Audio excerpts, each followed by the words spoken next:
Ok បាទជំរាបសួរបាទបងប្អូនអរគ្នាបាទសូមស្វាគមន៍មកកាន់ Channel ធីសវណ្ណបាទជួបជាមួយខ្ញុំបាទទៀតហើយ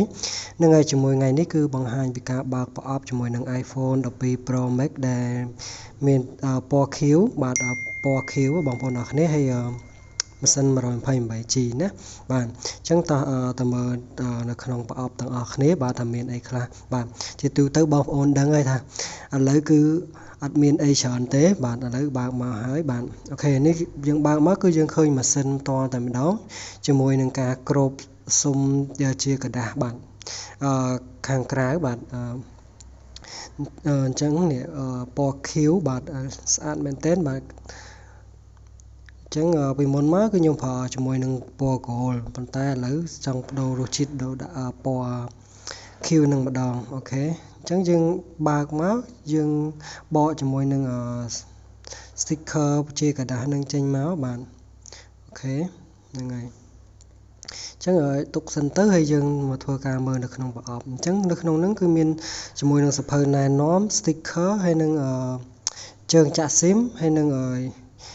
USB Lightning បាទពី Lightning ទៅ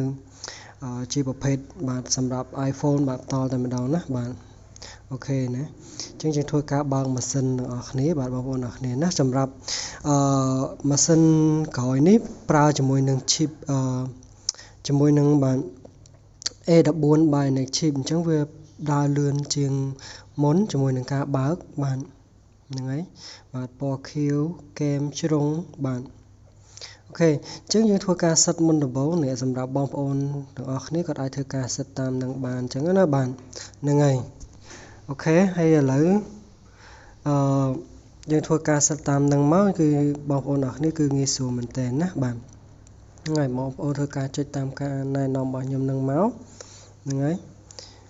អូខេបាទទៅមុខទៀតមកបាទចុច next continue រហូតចឹងទៅហើយពាក់ព័ន្ធទៅអាហ្នឹងគឺយើងបើកមកមុនដំបូងបើយើងចង់ធ្វើការបាទផ្ទេរពីទិន្នន័យមកទូរស័ព្ទចាស់គឺយើងអាចធ្វើការ reset ម៉ាស៊ីនអញ្ចឹងណានេះ up data នេះយើងធ្វើការ restore ចូលអាចាស់អីអញ្ចឹងណាប៉ុន្តែ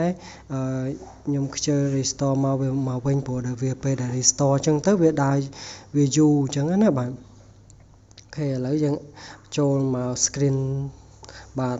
ជាមួយនឹងនេះហើយគឺសម្រាប់iOS 14បាទ iOS 14.2 បាទហ្នឹងហើយមកពីប្រអប់ស្រាប់បាទ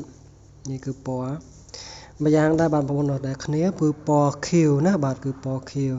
អូខេតេស្តកាមេរ៉ាអូខេ lens wide micro កាមេរ៉ាមុខ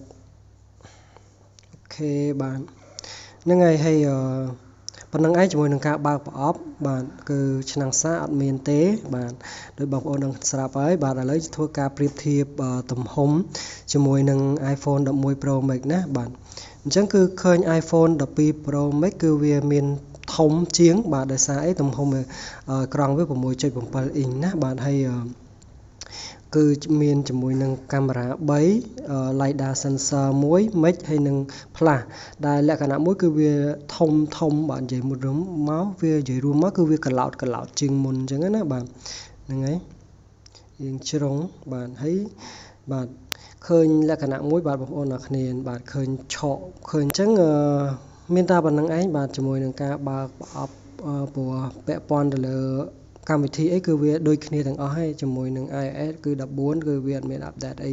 ខុសគ្នាច្រើនទេអញ្ចឹងសម្រាប់បងប្អូនដែលគាត់ថាអត់តន់មានសូវមានលុយអីអញ្ចឹងណាគាត់នៅប្រើគាត់ចាំធ្លាក់ថ្លៃតិចទៀតទៅក៏ចាំដូរក៏បានដែរអញ្ចឹងណាបាទព្រោះជាមួយនឹងសមត្ថភាពថតអីផ្សេងគឺវាអត់លើសជាមួយនឹង iPhone 11 Pro Max ទេហើយលក្ខណៈមួយបាទសម្រាប់ខ្ញុំនេះគឺម៉ាស៊ីន ZA អញ្ចឹងវាអត់មានសញ្ញាគៀនដោយម៉ាស៊ីន LLA ដែលវាជាប្រភេទ modem Wi-Fi បាទដែលវាដើរលឿនសម្រាប់ LLA ណាសម្រាប់ ZA វារៀងដើរយឺតអញ្ចឹងបងប្អូនដែលគាត់ ថានេះគាត់ចាំយកម៉ាស៊ីន LLA ហ្នឹងក៏បានដែរអញ្ចឹងណាបាទប៉ុន្តែវាមិនខុសគ្នាទេគុណភាពវាគ្រាន់តែខុសជាលក្ខណៈ modem គ្រាន់តែ modem ជាមួយនឹង LLA ហ្នឹងវាជាប្រភេទ 5G ដើរលឿនណាអញ្ចឹងអរគុណច្រើនសម្រាប់បងប្អូនអ្នកគ្នាមានចម្ងល់អីអាចធ្វើការសាកសួរបន្ថែមបាននៅលើ comment ហើយបងប្អូនដែលគាត់ចូលមើលក្រោយអាចជួយចុច subscribe និងចុចរូបកណ្ដឹងដើម្បីទទួលបានព័ត៌មានវីដេអូថ្មីៗទៀតណាអរគុណច្រើនសូមបងប្អូនទាំងអស់គ្នាសុខសប្បាយសំណាងល្អបាទជម្រាបលា